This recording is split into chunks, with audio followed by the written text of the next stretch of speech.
ఇక హైదరాబాద్ కోకట్పల్లి ప్రగతినగర్ రోడ్లో నూతనంగా ఏర్పాటు చేసిన ప్రసాద్ మల్టీ స్పెషాలిటీ ఆసుపత్రిని వైద్యారోగ్య శాఖ మంత్రి దామోదర రాజనరసింహ ప్రారంభించారు. ప్రభుత్వ పథకాలు అమలు చేస్తూ 150 పడకల ఆసుపత్రిని ప్రసాద్ ఆసుపత్రి యాజమాన్యం ఏర్పాటు చేసిందని మంత్రి అన్నారు. ప్రస్తుతం నాచారం తదితర ప్రాంతాల్లో కూడా వారి సేవలు అందుతున్నాయని తెలిపారు. ప్రజలకు మంచి చేసే ఏ కార్యక్రమానికైనా ప్రభుత్వం అండగా ఉంటుందని దామోదర రాజనరసింహ స్పష్టం చేశారు.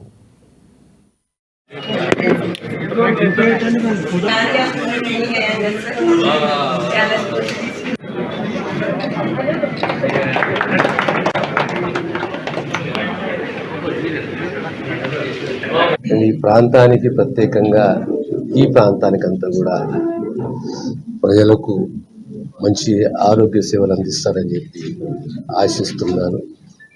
ఎందుకంటే ప్రగాఢ అనుభవం ఉంది. ప్రసాద్ అనేది ఒక బ్రాండ్ మొదటి నుంచి కూడా చాలా మంది తెలియకపోవచ్చు, కానీ at least as for I'm concerned I know it. I committed to this profession. I once again congratulate you and it's a nice building, very modern building and completely equipped. మేము కూడా మా సర్కార్ కూడా ఇదే పదంలో ఇదే పద్ధతిలో పోవాలని ఒక ఆలోచన ఉన్నది.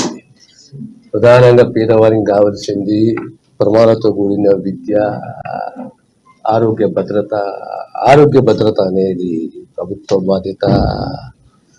ఆ దిశగా ప్రభుత్వ ఆలోచనలు ఉన్నాయి.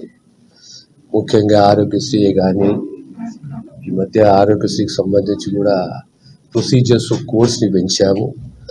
98 + 65 అంటే సుమారు 163 కోర్సు